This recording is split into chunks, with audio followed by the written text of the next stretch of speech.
Eu fiquei em casa porque, né, eu acidente.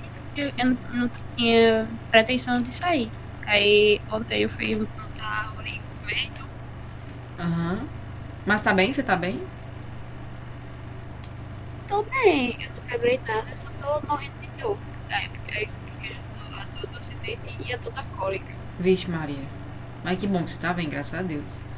Eu imaginei que o pessoal ia deixar gravada. Eu acho que a aula da semana passada teve 2 pessoas. Aí eu fui ver a gravação, tinha 18 visualizações, assim. O pessoal realmente tá deixando mais as gravações. Então, vamos começar a aula de hoje. Hoje a gente, deixa eu compartilhar contigo. A gente hoje vai falar um pouquinho sobre 2 assuntos que acabam se permeando bastante, que são crise hídrica e saneamento básico. Tô um pouquinho gripadinha, mas eu vou tentar deixar não transparecer aí a gripinha. Cadê? Pronto. Crise hídrica. Deixa eu ajeitar aqui, Mas ó. se eu tiver uma crise É, assim, é, é mais uma resfriada. aí eu não entendo. Ah, pronto. Então tá ótimo. Bem, então vamos lá. O assunto de hoje é sobre os dois, né? Primeiro, caminhos para lidar com a persistente crise hídrica no Brasil e suas consequentes crises energéticas. Caso caia esse tema, eu não sei se cairia muito, é uma aposta pessoal, porque o governo bate muito na tecla que a crise hídrica é uma questão geográfica desse exato momento. E eu vou trazer algumas informações para vocês, mas já de antemão não é uma questão geográfica, tá? Foi uma questão realmente de falta de planejamento. A seca que. E tem o Brasil, por mais que ele tenha uma grande reserva de água, ele é muito dependente da água. Querendo ou não, isso Super. prejudica a crise. A crise que se vive atualmente, crise hídrica, que na verdade é uma crise voltada para o sul e sudeste, é um movimento natural geográfico que ocorre todo ano. É aquela história, as águas de março que. As secas de março que encerram o verão, né? A chuva de Deus no meu coração, alguma coisa assim. É realmente um comportamento natural de período mesmo. Durante o ano vai ter mais chuvas em certas regiões do país. E essas chuvas elas acabam se deslocando. Não é uma questão geográfica super impotente. E o que a gente está tendo é um movimento também natural geográfico que ocorre de 4 em 4 anos. Mas a gente vai conversar aqui durante a aula que o que ocorreu foi que não houve uma preparação para o século da tecnologia e o século da energia elétrica também. A gente vai conversar sobre isso. Não só isso, mas crise hídrica, se caísse a nível de Enem, eu acho que não estaria relacionado de cara com crise energética, embora a relação seja clara. E já para adiantar, eu vou acabar debatendo os 2 assuntos. Também trouxe para vocês rapidinho, é um mini debate, porque realmente não dá para debater 2 temas de maneira muito qualitativa hoje. Seria a questão do. Seria a questão especial do saneamento básico, tá? O saneamento básico ele vai ter um tema de extrema importância. Deixa eu só registrar. É um tema de extrema importância, mas eu não acho que cairia esse ano, mais uma vez, porque o que ocorreu foi uma alteração na legislação por parte do governo Bolsonaro. Então eu vou atualizar vocês sobre o assunto, né? Mas não acho que iria cair a nível de Enem. Realmente, esse ano eu fico um pouquinho na dúvida. Trouxe esses temas para desencargo de consciência, para trazer a cota ambiental, né? Dessas 6 semanas, a gente preparou 6 semanas de debate, né? Então trouxe para trazer a cota ambiental da semana mesmo. Mas assim, não boto grandes esperanças que iria cair. Tá bom? Então vamos lá. A senhora acha muito difícil cair um tema ambiental esse ano? Porque eu vi muitos professores de redação falando, tipo, vai cair ambiental. Faz um século que não cai ambiental, vai cair ambiental, mas eu sei lá. Eu queria muito, sabe? E, por exemplo, 2017 a gente botava todas as nossas fichas em saúde. Não caía há muito tempo. Saúde só veio cair em 2020, né? 2020. E foi saúde no sentido biopsicossocial, né? Eu fico muito na dúvida, mas vim trazer justamente a minha cota ambiental. Se cair, eu acho que seria nesse segmento, tá? Crise hídrica, a gente vai acabar conversando, vendo que crise hídrica se relaciona muito com desmatamento, com agropecuária, com crise energética e saneamento básico. Então eu vou trazer a cota toda hoje. Mas eu particularmente não acho que seria um investimento de tema, não. Vamos lá, texto motivador 1. O texto motivador 1 coloca pra gente: Crise hídrica é como tem sido chamada aqui. Pronto. É como tem sido chamada a falta de água para abastecimento humano em grandes cidades brasileiras, principalmente na região metropolitana de São Paulo entre 2013 e 2015, e no Distrito Federal desde o final de 2016 até o presente. Embora essas cidades situem-se em regiões de altos índices de pluviosidade anual, elas foram atingidas por secas extremas, que colapsaram seus reservatórios de abastecimento hídrico e seus moradores foram submetidos a estratégias de racionamento de água. Continuando a leitura, segundo parágrafo. As causas dessas crises não se resumem à falta irregular de chuvas, elas são resultado de somatório de fatores, que incluem as anomalias meteorológicas, mas envolvem também má gestão de recursos hídricos, falta de infraestrutura de abastecimento capaz de acompanhar o aumento da demanda, educação para um consumo racional de água, redução de desperdícios, uso de fontes alternativas e controle de problemas ambientais, especialmente o desmatamento e a poluição. Gente, rapidinho, vou fazer as conclusões, deixa eu só fechar a porta.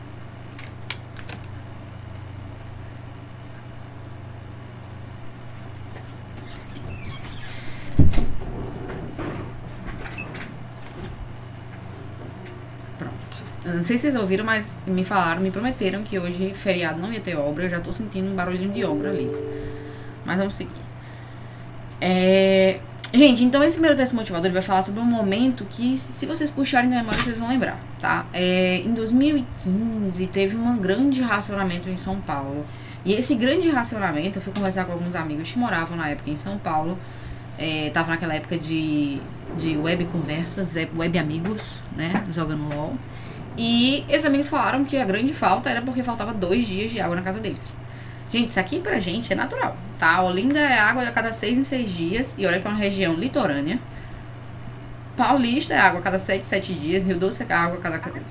Na cidade, não teve uma vez que, nossa, que faltou mesmo. Até, pelo menos não que eu não lembrasse. Até, acho que foi julho desse ano que teve um negócio lá. E passou 20 dias sem tá chegando água. Não, aqui, lá em Belo Jardim é região interiorana, tá? Em Belo Jardim passou 6 meses sem água. 6 meses. Conheço porque eu lembro que a gente visitava lá de 6 em 6 meses, é casa de familiar meu. E a gente visitou em 6 meses e não tinha água. Depois a gente sempre voltou nos outros 6 meses e ainda não chegou água. E a conta de água continuava chegando, entendeu? Mas não tinha água. E aí a grande crise, não sei se vocês lembram, vocês devem ser muito novos. Mas assim, todo dia tava em Ana Maria Braga, em aqueles jornais mais nacionais que passam na Globo, que tava uma grande crise em São Paulo. A gente até tava fazendo meme, dizendo, e agora? O jogo virou, né? São vocês que não tem água. E quando eu fui conversar com a galera que mora lá, a grande falta de água eram 2 dias. Só que acontece, é uma galera que não sabe se estruturar na falta de água, não vive com racionamento como nós vivemos, não conhece esse tipo de realidade. A gente aqui tem, toda casa praticamente tem uma caixa d'água. Você vai andando numa rua, eu falava pra marido, quando a gente tava procurando casa pra alugar, né? Falava pro marido, marido, a gente entra numa rua e a gente sabe se falta água. A gente olha pro teto, só caixa d'água. Sabe que essa rua falta água. Oi? Aqui tem até cisterna. Não, aqui também. Inclusive essa obra que estão fazendo aqui do lado é numa casa pra aumentar a cisterna. Pra você ter uma noção. A galera já sabe da bosta. E obra de cisterna faz um barulho, meu Deus. Mas a gente procurava assim, eu falava, amor, tem a rua que é muito alta e a água não chega, é uma complicação. Mas pra população de São Paulo, falta água 2 dias, isso é um absurdo, entendeu? Porque eles não tinham caixa d'água, eles não tinham preparação, eles não tinham política de racionamento. Né? A gente tem que lembrar que São Paulo gera 1/3 do PIB brasileiro. Né? Então, assim, é uma cidade que gera 1/3 do PIB. Mas isso não justifica, né? Direitos iguais. Tem cidadãos em todo canto. Então, ele falou aí, né? A crise hídrica que ocorreu, ela não teve só relação com a falta irregular de chuvas.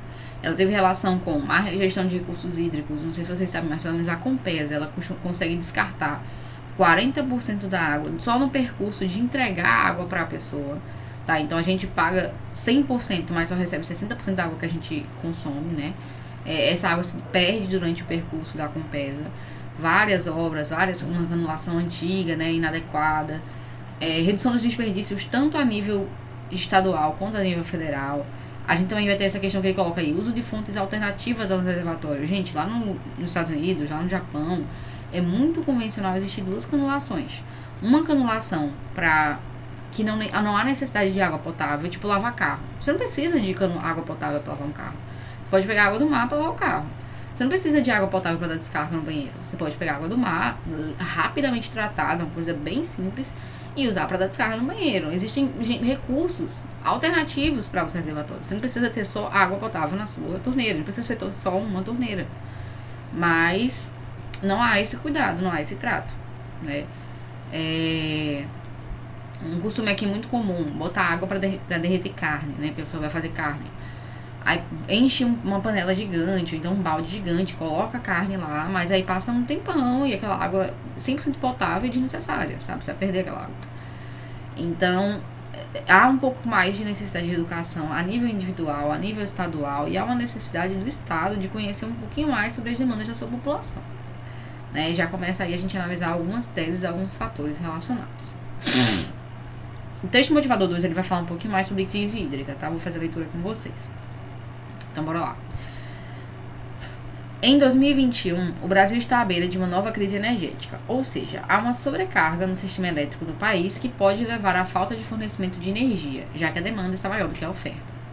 Diferentemente de muitos países, o Brasil aproveitou a sua riqueza hidrográfica, rios, lagos e mananciais, para gerar energia elétrica de forma mais limpa em relação às usinas nucleares, por exemplo, e com menor custo, e por isso é altamente dependente das hidrelétricas. No entanto, a escassez de água prolongada tem colocado em risco a produção de energia em território brasileiro. Faltam recursos hídricos, mas o consumo de energia elétrica na vida contemporânea é cada vez mais constante, o que gera um desequilíbrio se não houver capacidade de gestão.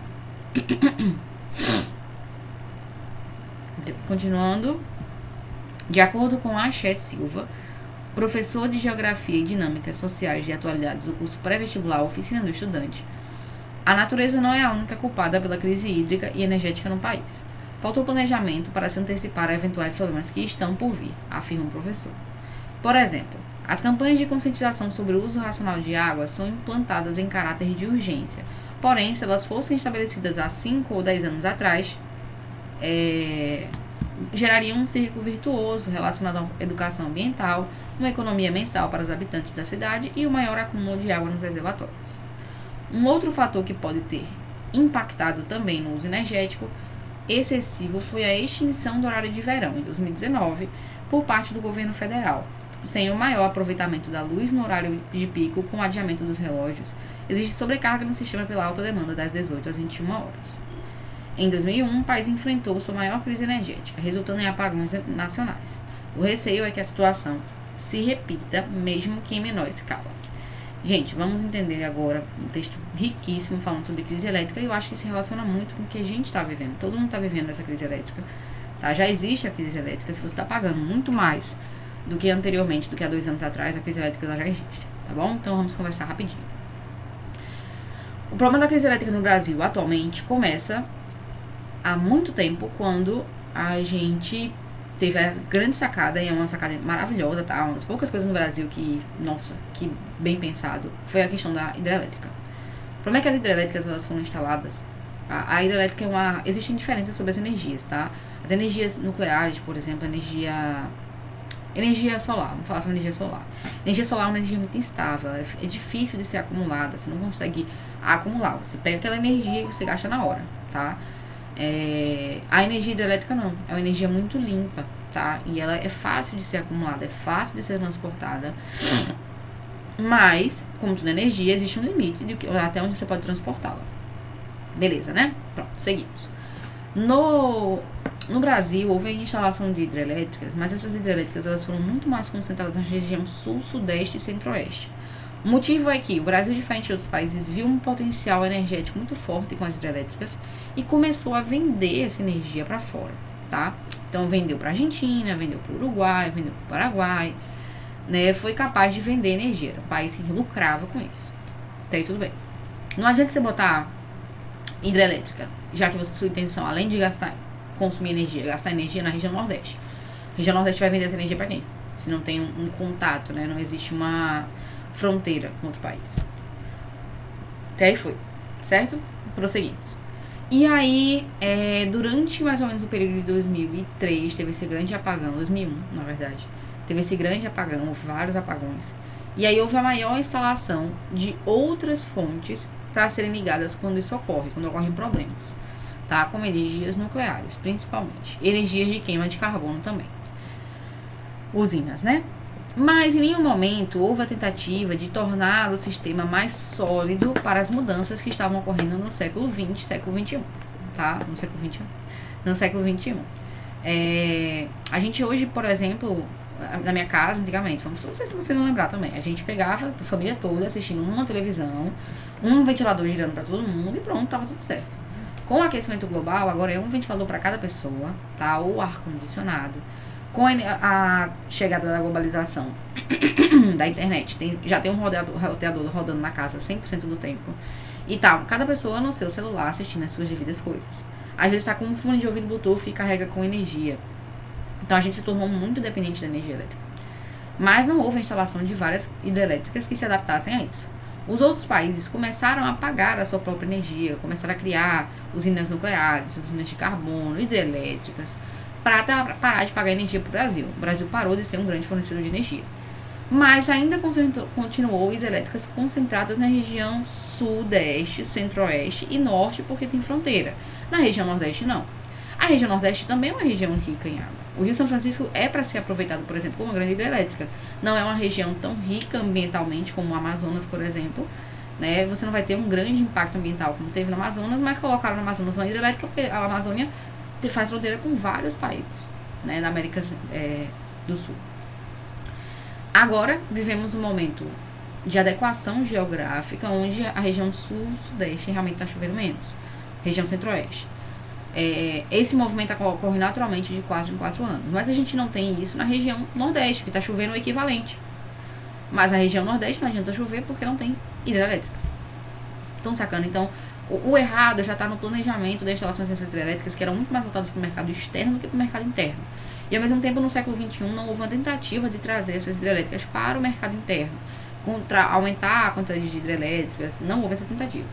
Então está ocorrendo uma crise lá no sudeste, mas nós estamos aqui pagando a conta, tá bom? Outro fator, ele falou aí pra gente, trouxe a questão dos recursos hídricos, que falou que a culpa não era só da questão da pluviosidade, né, mas esse planejamento que eu acabei de falar pra vocês. As pessoas realmente também são um pouquinho desmedidas em relação à água, tá? A gente tem que relacionar isso, a gente percebe o consumo exacerbado por grande parte da população e não há uma tentativa de educação efetiva. Medidas educativas são medidas a longo prazo. A gente vai pensar nisso para uma intervenção daqui a anos, sabe? Daqui a 6 anos, 7 anos, 9 anos. A gente não vai pensar numa intervenção como essa para agora, tá? Então, isso não vai ter efetividade. Para agora, o que costuma ter uma atividade muito rápida é a questão que aí só para terminar de falar, e aí colocando um pouquinho a culpa no atual governo bolsonarista, seria a questão do horário de verão. O horário de verão, ele é programado para que as pessoas, no horário de verão, no momento de verão que as crianças estão de férias, os pais também ficam de férias, professor fica de férias, a maioria dos professores tiram suas férias em janeiro, eles vão buscar reduzir o consumo de pico, né, entre as 18 e 22 horas. Então você muda o relógio biológico de algumas pessoas em 1 hora, em algumas regiões do país, outras regiões não, né, uma região vai ser esse parâmetro para outra, e torna assim impossível o controle energético. Essa medida foi retirada do governo, que já era feita há muitos anos, foi retirada por parte do governo, e a gente encontra-se numa crise energética, mas mesmo assim não houve anúncio para a nova crise do país. O que vai fazer? O que é que o governo vai fazer com essa nova crise? Não houve esse anúncio, né? Também não houve a reinstalação do horário de verão. O horário de verão normalmente começava agora, nessa faixa, já começava alguns anúncios por parte da TV Globo, Record, Band, e não começaram ainda, então provavelmente não vai ter de novo. E aí nós continuaremos, né, além de riscos de apagão, a gente vai ter também, nitidamente, o problema da conta de luz. O valor está incomodando e está incomodando bastante. Vamos seguir. Texto motivador 3. No Brasil, análises feitas pelo Atlas, o Abastecimento Urbano de Água, elaborado pela ANA, a Agência Nacional das Águas, indicam que, se nada for feito nos próximos anos, a partir de 2025, um terço da população vai sofrer com a falta de água. Em algumas regiões do mundo, como Singapura, México, Israel e Estados Unidos, a solução foi investir no reaproveitamento de efluentes. O esgoto que antes era despejado hoje se transforma em água tratada para a utilização de campos de irrigação, descargas de banheiro, lavagem de veículos e construção civil. Em Israel, por exemplo, 75% dos esgotos são reciclados e reutilizados, representando a maior média mundial. Outro ponto que também devemos destacar é a importância da implantação de sistemas de tratamento efluentes, industriais e residenciais. Essa é uma questão que merece uma atenção especial, pois em muitas regiões do Brasil ainda temos água em abundância, porém é preciso realizarmos o gerenciamento de recursos de forma correta. Apesar do impacto negativo, a crise hídrica abriu espaço para inúmeras discussões a respeito do gerenciamento de recursos. Notamos que não basta reduzir o consumo fechando as torneiras.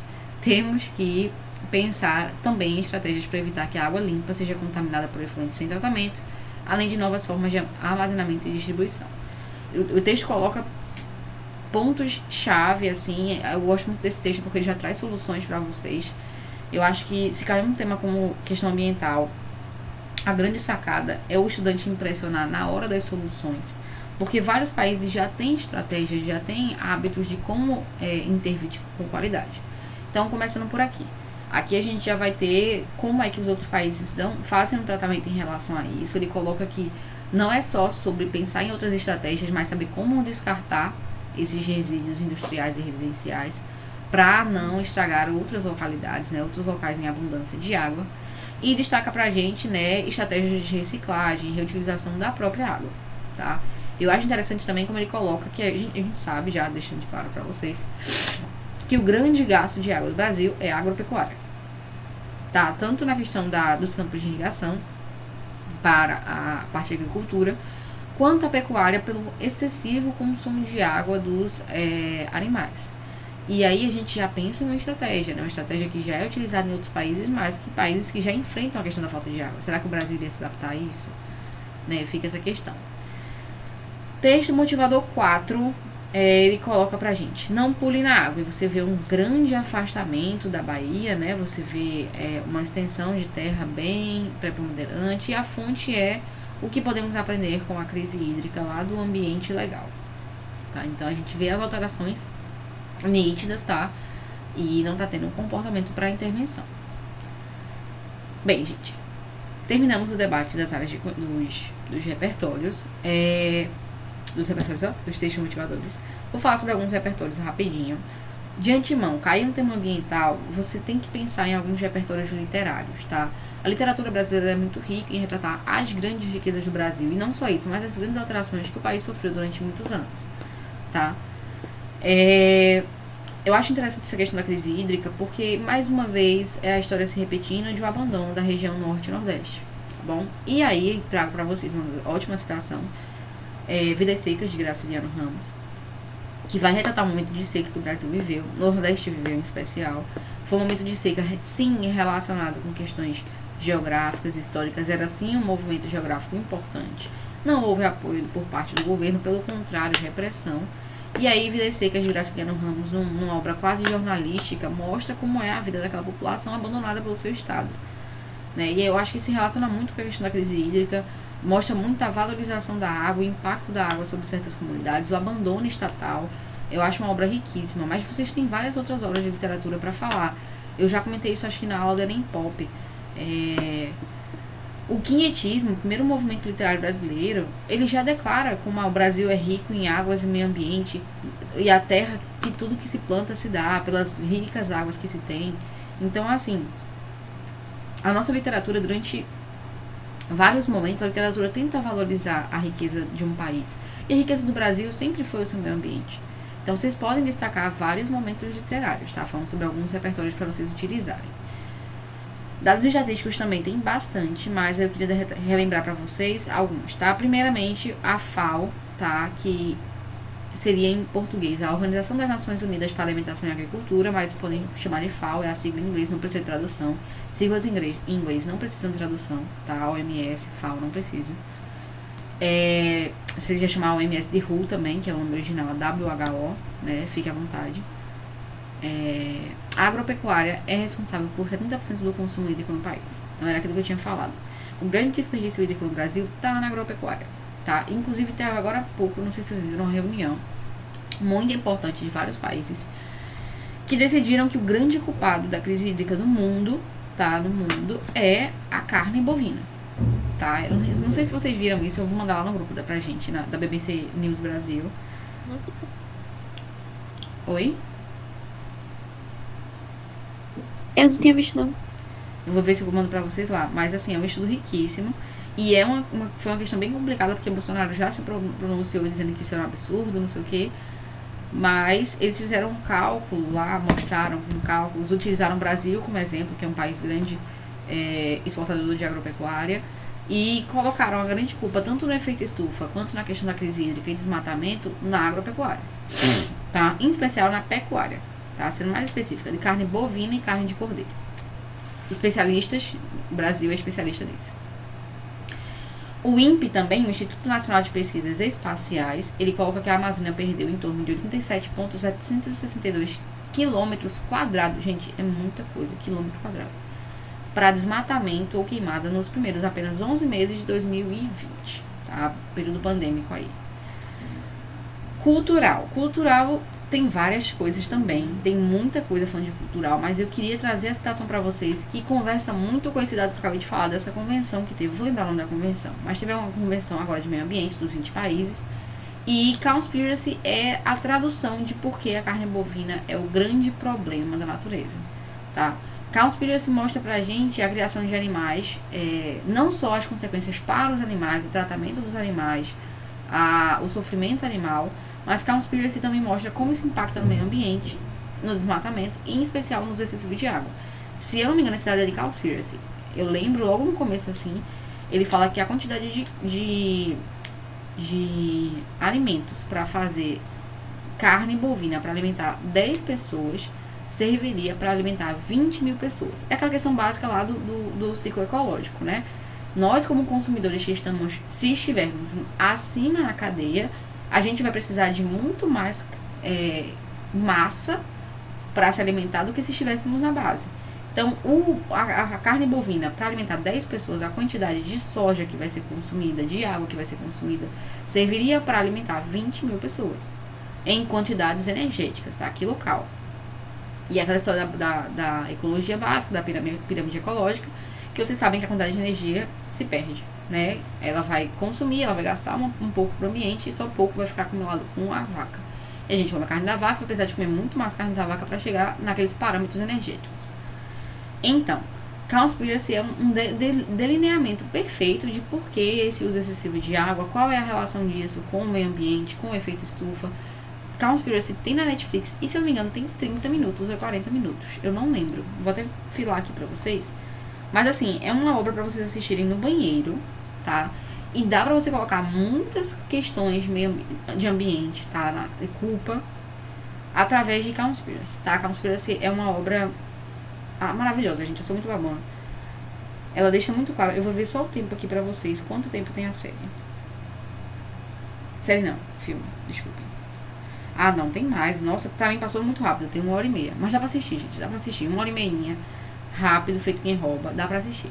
Vá assistindo, assim, partido, até o Enem. Você vai conseguir colocar em muitos temas sobre o meio ambiente. Tá? Filosofia. Eu só quis trazer uma citação que eu acho interessante pra crise hídrica, tá? Tales de Mileto, né, lá naqueles pré-socráticos, a filosofia surge com os pré-socráticos, né? Antes de Sócrates, os pré-socráticos, um grupo gigantesco de filósofos que tentavam explicar sobre o que o universo era feito, de onde advinha a vida e a existência. Tales coloca pra gente que, na opinião dele, o universo é feito de água, e até hoje a gente acredita nisso. A gente procura vida na Terra através da água, né? A presença de água pra gente confirma se existe vida ou não na possibilidade daquele planeta. E é mais do que certo, né? Uma ótima citação para vocês aí. Lembrando que tem outros pré-socráticos, né? Pitágoras mesmo é um pré-socrático que fala que é o universo e a vida advém dos números. Mas fiquei com citação, né? Tem. Ai meu Deus, tem um que acredita no não lembro não. Não lembro não, vou lembrar. Mas tem vários pré-socráticos. Vocês devem ter estudado isso. E Tales é o mais fácil de colocar, Tales de Mileto. Eu agora gostaria de trazer esse modelo com teses e soluções. Eu acho que nesse tema tem 3 principais teses que vocês podem pensar. Tá? A primeira tese se relaciona com o crescimento populacional. A gente conversou muito aqui sobre como a população cresceu, o consumo de energia da população cresceu, mas a gente vê que não houve uma tentativa de educação dessa população, que vem consumindo como se estivéssemos em tempos anteriores. Temos ensinamentos e passamos os ensinamentos dos nossos pais. Na época dos nossos pais, a gente não tinha preocupações em relação ao meio ambiente. Hoje temos, mas isso não é passado para a população majoritária. Então, se você quiser pensar na tese crescimento populacional, fica como sugestão na conclusão, tá? Que o Ministério da Educação, né, o órgão das políticas educacionais, ele crie projetos socioeducativos em escolas e universidades através de palestras, debates e apresentações com a finalidade de conscientizar a população a usar água de forma consciente. A segunda tese, que seria essa questão do gerenciamento dos recursos hídricos, fica como sugestão para vocês, a gente conversou bastante, não só o direcionamento em relação às regiões do Brasil, mas o direcionamento em relação à quantidade, em relação à atividade econômica relacionada e os impactos que isso vai trazer para a população. Então, fica como ideia para vocês que o governo federal, né, norma de maior hierarquia do país, desenvolva programas de fiscalização sobre o consumo de água nas principais atividades econômicas, que acaba sendo um grande problema, tá bom? Para finalizar, a frequência nas derrubadas de florestas para a criação de pastos e tal, falando mais especificamente sobre a culpa da agricultura e da pecuária, eu acho um tema muito difícil, acho uma tese muito difícil, mas é uma tese tão rica, né, que a gente tem tantas citações que se você quiser colocar, tudo bem, mas coloca muito mais no segmento da solução, deixar a solução mais aberta, não tente solucionar isso, porque é um problema muito grande. Então, eu particularmente não tentaria solucionar a questão. Eu iria me basear muito mais em tentar pelo menos educar a população. Então fica como sugestão, caso você escolha essa tese para produzir sua redação, que o Ministério do Meio Ambiente, por meio das mídias televisivas, publique assuntos para a conservação de água, como utilização racional, redução do consumo, conservação das bacias hídricas, técnicas de irrigação mais eficiente. Eu iria pensar em várias ações, e depois eu pensava no meio modo para todas elas. E aí, finalidade, eu acho que é uma boa sacada. Quando você coloca uma tese muito grande, você pode colocar mais de uma ação, tá bom? Fiquem à vontade. Para finalizar, eu vou ler uma redação aqui com vocês, não é uma redação excepcional, mas assim, dá pra gente dar uma comparada, ver alguns repertórios, ver como a pessoa colocou e comparar com a nossa redação, tá bom? Então, introdução sobre a perspectiva filosófica de São Tomás de Aquino. Todos os indivíduos de uma sociedade democrática possuem a mesma importância, além dos mesmos direitos e deveres. No entanto, percebe-se que, com as crises hídricas enfrentadas no Brasil, o direito à água tem sido temporariamente restrito, visto que diversos reservatórios pelo país não possuem quantidade suficiente de água para o abastecimento da população. Então, até então, ele apresentou o repertório sociocultural de São Tomás de Aquino, depois relacionou com o tema e agora vai vir a tese pra gente, né? É assim que a introdução se divide em 3 responsabilidades. Vamos lá. Nesse contexto, torna-se evidente a falta de ajustes nas políticas voltadas para a produção de água. Produção, eu não achei um termo muito legal, não, mas tudo bem. Bem como o agravamento de mudanças climáticas. Tudo bem, vamos seguir e avaliar, tá? Continuando, então ele coloca agora D1. Dessa maneira, D1, as ineficientes medidas voltadas para a perpetuação dos recursos hídricos brasileiros resultam em agravos por todo o país. Por outro lado, o Brasil é um dos países que apresentam os maiores potenciais hídricos do planeta, contando com uma extensa malha de lençóis freáticos por todo o território e maior extensão do mundo, o rio Amazonas. Detalhe, gente, poço artesiano é uma coisa que é muito comum aqui no Nordeste, né, e que demonstra a extensão absurda dos lençóis freáticos brasileiros, tá? Só um adendo aqui, rapidinho. Voltamos. Contudo, as mudanças climáticas decorrentes das queimadas amazônicas, bem como o aquecimento global, têm agravado secas e estiagens em regiões que são diretamente dependentes de certas porções de água. Falou curto e grosso, centro-oeste e sudeste, tá? Logo, as implicações das mudanças climáticas são visíveis e drásticas. Então, essa aqui foi a tese que ele estava querendo falar ali sobre o agravamento das mudanças climáticas, né? Vamos agora ver o D2 falando sobre essa questão da produção, entre muitas aspas, da água. Bora lá. Então, D2 agora. Além disso, diversas cidades pelo Brasil foram forçadas a adotar o racionamento de água devido às baixas quantidades do recurso nos reservatórios, sendo, no entanto, uma realidade cotidiana para a região nordestina. Nordestina não, rapaz. Veja lá, região sertão. O Nordeste é abandonado por outras questões, mas tudo bem. Que enfrenta estiagens durante grande parte do ano, e para reverter a situação, foi criado o plano de transposição do Rio São Francisco, não sendo, contudo, concluída até os dias atuais devido às ineficientes medidas governamentais.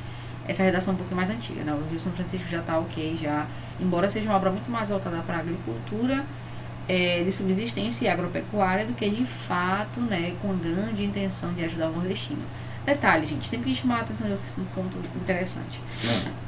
A região centro-oeste é uma região com muito foco em agropecuária, precisa de grandes volumes de água, mas é uma região que ela é um pouquinho afastada, né, na região litorânea. Então, como é que tem tanta água? Investimento em transposições, né? E aí o Nordeste tem uma transposição de um rio que já o cruza, e a gente fala um pouquinho mais da região do sertão mesmo, um abandono completo de encanamento, tentativa de empresas de intervir, né? Vamos ser sinceros. Desse modo, as implicações de medidas governamentais em pouco efetivas é evidente. Achei meio confuso, mas tudo bem. Conclusão, né? Torna-se evidente, portanto, a necessidade de repensar medidas de combate à falta de água no país. Assim, cabe ao Ministério do Meio Ambiente, juntamente com a Agência Nacional de Águas e Saneamento Básico, detalhe, não existe mais a Agência Nacional de Águas e Saneamento Básico, a SANAS não existe mais, agora é ANA, tá? A ANAS, que era antiga, na verdade, desculpem, o saneamento básico hoje, a partir do governo Bolsonaro, a gente vai pensar isso no próximo debate, que é daqui a pouquinho, vocês vão ver uma novidade interessante, né? O saneamento básico agora não é mais obrigação do Estado, é muito mais uma questão de empresas privadas, né, fazendo esse serviço, que é um absurdo, mas a gente vai conversar no próximo tema. Torna-se evidente, portanto, a necessidade de repensar medidas de combate à falta de água no país. Assim, cabe ao Ministério do Meio Ambiente, juntamente com a ANAS, monitorarem regiões de queimadas e desmatamento perto de rios e bacias hidrográficas, por meio de multas que visem punir medidas que corroborem para a degradação de regiões aquíferas brasileiras, e assim seja possível preservar de maneira eficiente as fontes hídricas do território. Eu não considerei muito esse meio modo, eu achei o meio modo muito aberto. Medidas que... Quais são essas medidas que corroboram? Seja mais direto, medidas como desmatamento, tal. Eu deixaria um pouco mais direto. Mas apresentou quase todos os elementos, eu desconsideraria o meio modo, mas assim, apresentou quase todos os elementos. É uma redação que não traz muito repertório no D1 e D2, e isso acaba falhando muito, baixando a nota da redação.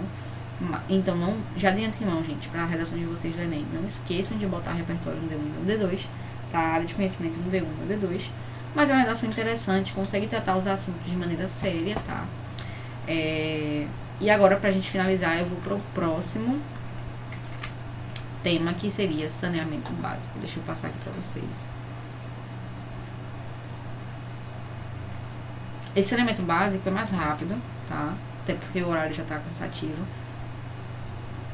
para vocês. Mas o foco aqui é a gente conversar rapidinho sobre a relação disso com a crise hídrica no país e por que esse tema poderia cair, atualizar um pouquinho vocês em relação às atualidades de maneira geral, tá bom? Bora lá. Então, texto motivador 1 coloca pra gente. Deixa eu aumentar aqui. Pronto. Texto motivador coloca pra gente. Vocês estão enxergando? Dá pra vocês verem? Vocês me falem se não dá pra ver. Sim. Dá pra ver? Ah, pronto. Obrigada, Mal. Então, o texto motivador 1, ele coloca: Brasil registra 40 mil internações por falta de saneamento nos primeiros 3 meses do ano. Gastos chegam a 16 milhões. Isso aí é um dado, né, que foi explorado pré-pandêmica, né? A gente quer entender pré-pandemia, porque pós-pandemia a gente priorizou o Covid-19 mesmo. Então, vai ter muitos dados ricos. Mas só em janeiro, fevereiro e março, lembrando que a pandemia do coronavírus aqui no Brasil, o lockdown começou dia 17 de março, ele coloca aqui, só as internações que poderiam ser evitadas com saneamento básico, essa imagem é ao lado de vocês, em janeiro foram 17 mil internações, que representam 5,5% dos leitos totais do SUS, uma grande porcentagem, e um total de gasto de 7 milhões, né, em custo de tratamento, blá blá blá. Em fevereiro, 15.115, 4,6% dos leitos e um gasto de quase 6 milhões. Em março, a gente vai ter uma queda nos valores, porque mais ou menos na metade do mês houve Covid e o foco total do estado e do mundo foi Covid-19. Mas a gente teve já 8.158 internações, responsável por 2,4% dos leitos do SUS e um gasto de 3 milhões. Tá? Então, total de gastos aí, só no primeiro trimestre foram 41 mil internações, mais de 40 mil internações, como o texto já coloca, uma média de 4,2 dos leitos ocupados e um gasto que aumenta mais, que 16 milhões de reais. E aí, a gente já vai para um ponto interessante que o texto motivador coloca. Quando se pensa em qualquer medida governamental, em especial saneamento básico, essa medida tem que ser beneficial financeiramente. Se só nos 3 primeiros meses houve um gasto de 16 milhões de reais, será que não valia a pena você investir em saneamento básico e não ter esse gasto? Isso aqui são doenças, gente, evitáveis com água potável, tá? Giardíase, lubricoides, todas as doenças que vocês acabam estudando lá no período do segundo ano do ensino médio, quase todas são evitáveis com o saneamento básico, medidas básicas de proteção à população. E com a existência de um SUS, é muito interessante para o Estado que é muito interessante para o Estado que haja o pagamento, tá? Tipo assim, que a dívida seja paga. Que, tipo assim, se eu vou investir nisso, pelo menos eu não vou ter gasto com outras questões. É muito interessante para o Estado, isso não está ocorrendo, tá? Texto 2. O saneamento é a infraestrutura... O saneamento é a infraestrutura mais básica de uma sociedade, o que traz mais benefícios à saúde das pessoas e ao meio ambiente. Estamos falando de levar água encanada para a população, de retirar e tratar os dejetos de suas casas. Um dos principais problemas que vem decorrendo por muitos anos é a falta de vontade política para que as obras avancem. Para além disso, temos burocracia financeira, dezenas de obras paralisadas por questões jurídicas ou entraves nos projetos, dificuldades nos licenciamentos, também falta projetos. Não há infraestrutura mais atrasada no Brasil do que a falta de saneamento básico. Em especial, a carência do atendimento de água tratada, coleta e tratamento de esgotos. Então, o texto já coloca pra gente, né, que saneamento básico é um pouquinho mais amplo. A falta de serviços essenciais à dignidade humana assola milhões de brasileiros, como apontam os dados do SNS de 2017. Temos cerca de 35 milhões de brasileiros sem acesso aos serviços de água tratada, quase metade da população sem coleta de esgotos e apenas 46% dos esgotos coletados do país são tratados. A carência de saneamento básico atinge a todos. Então, ele traz dados aí mais efetivos. Coloca pra gente implementar tanto na questão da coleta de lixo, quanto na questão do saneamento básico, quanto no tratamento do saneamento pós-coleta, né? E traz alguns dados pra gente relevantes sobre essa situação no país. Ok? Texto motivador 3. No texto motivador 3 temos: o saneamento é historicamente visto no Brasil como um conjunto de serviços que não rende votos. Isso aí é o que a gente vê muito o tiozão falar, né?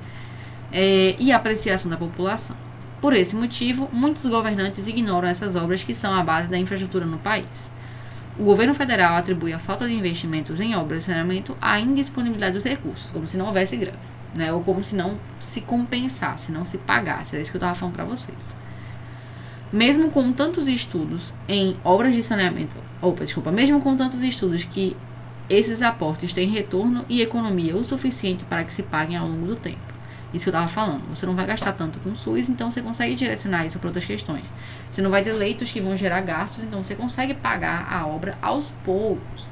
mas não há uma inteligência em aplicar. Como o texto em si já coloca, já tem essa questão de que o Brasil não vai votar numa pessoa que está trazendo saneamento básico.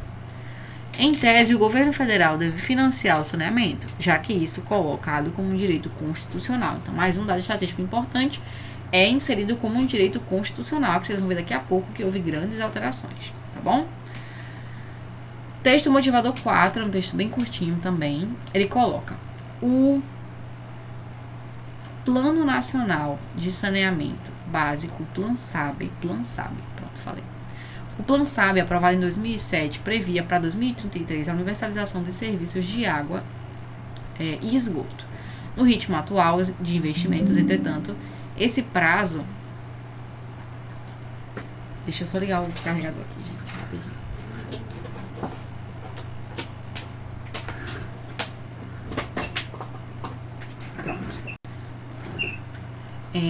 Esse prazo foi esticado para pelo menos 2060.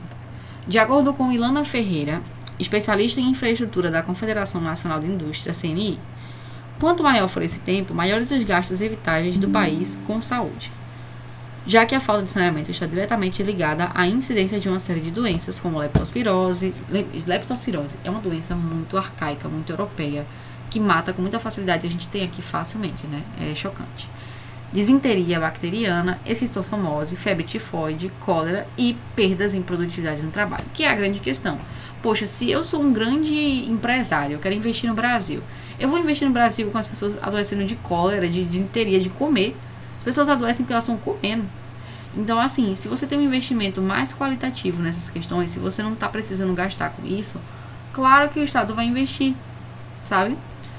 E aí, mais uma vez, volta dinheiro para o Estado. A preocupação maior do Estado não deveria ser a questão do financiamento, tão quanto, né? Como forma de garantir as ações de saneamento básico, mesmo durante a pandemia, o Ministério do Desenvolvimento Regional, o MDR, autorizou o repasse de 30,7 milhões para obras de saneamento básico em 17 estados. A maior parte dos recursos foi destinada ao Nordeste, 15,8, e ao Norte, em 6,5 milhões. Regiões mais carentes de serviços de água e esgoto. Isso é, assim, gritante. Quando você olha os dados de saneamento, o Nordeste realmente sofre muito. O Norte também, mas o Nordeste é pior ainda. Os valores serão investidos em obras de abastecimento, esgotamento sanitário, manejo de águas pluviais e saneamento integrado, além de estudos e projetos para o setor. Beleza? E aí, gente, vem a grande importância que eu tô falando tanto. Por que esse tema, Bianca? Por que tá falando sobre isso? Vocês viram esses dados aí, esses investimentos aprovados em 2017, certo? Pronto. Vamos seguir agora para o que aconteceu. O saneamento básico é um problema estrutural no Brasil que afeta muito o debate sobre a saúde. No país, de acordo com o Sistema Nacional de Informações sobre Saneamento, quase metade da população, 47%, ou quase 100 milhões de pessoas, não tem esgotamento sanitário e cerca de 35 milhões não tem água potável. Uma das questões que pode aparecer é a privatização. Muitos planos e metas foram traçadas pela instância governamental ao longo dos anos. E em 2020, o Senado Federal aprovou um novo marco legal do saneamento básico. Preste atenção agora. Se você quiser, pesquise aí em casa, depois dessa aulinha, vá conhecer um pouquinho sobre o novo marco do saneamento básico. É a única coisa que eu posso apontar assim com força nesse tema. O texto prorroga o prazo para o fim dos lixões, aumenta, não sei se você lembra, esse prazo já tinha sido estourado, eles aumentaram, facilitou a privatização de estatais do setor, né? E assim, não só no setor da água, mas por exemplo, a Neoenergia, que não era CELP, né? Agora é Neoenergia. Neoenergia era uma empresa de Brasília que foi comprada e agora é uma empresa privada que está colocando um valor lá de região sul e sudeste sobre a energia do nordeste. Só colocando um exemplo aqui a nível Pernambuco. O texto prorroga o prazo, beleza, aumenta a privatização do setor e extingue o modelo atual de contrato entre município e empresas estaduais de água e esgoto.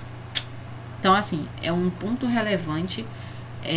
Será que é uma questão inconstitucional? O que vocês acham? É interessante a gente analisar que, poxa, mas se não está dando certo, será que não tem que mudar? Mas se tem que mudar, essa é a maneira correta? Ocorreu no momento correto? Eu queria deixar muito aberto para vocês. E queria que vocês pesquisassem um pouquinho sobre essa questão desse marco legal do saneamento básico, tá bom? Gente, vocês têm alguma dúvida? O tema hoje era esse. tá? Esses 2 temas, tem lá o teminha de redação no grupo para vocês fazerem. Eu sei que o tempo tá muito apertado, né? Tá acabando já, mas tentem produzir essa redação, tentem me enviar, eu mando pra vocês ainda na reta final.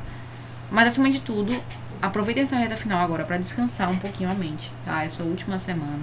Aproveitem para fazer muita questão. A nível de redação, aproveitem para ver alguns repertórios, pesquisar alguns temas, conhecer, assistir muito vídeo de notícia, vídeo de informação. Vai aí como dicas canais no YouTube como Planeta Novo. Gosto muito, BBC News Brasil. Gosto muito também, acho muito interessante, muitas coisas interessantes que dá para utilizar em redação. E utilize esse momento na parte de redação para obter conhecimento, tá? Pesquise um pouquinho também na parte de economia sobre microempresas. Houveram grandes alterações esse ano nas microempresas, também é um tema que eu aposto, mas eu não consegui trazer esse tema para vocês. Vou tentar trazer essa semana, vai ter monitoria amanhã, terça, e vai ter monitoria no sábado. Eu acho que é de terça, eu vou colocar na quarta, porque tá muito próxima de hoje, né? Fica cansativo. Mas vou tentar colocar na quarta, tarde, 12h30, como vocês já assistem. E no sábadozinho eu vou ampliar um pouquinho o horário, além da gente ver esse debate, eu também vou conversar com vocês, a gente vai matar a saudade, né, nessa reta final. Gente, vocês têm alguma dúvida? Posso finalizar por aqui? Pronto, vou finalizar. Gente, muito obrigada, tá, pela presença de todos. Eu também vou colocar essa aula lá no YouTube. Aí, se vocês quiserem voltar, reassistir, fiquem à vontade, beleza? Beijão, muito obrigada pela presença de todos e muita força nessa reta final, viu? Vocês conseguem muito. Meus parabéns pelo foco, pela força, pela garra, tá bom? Tchau, tchau. Tchau, prof. Tchau, meu amor.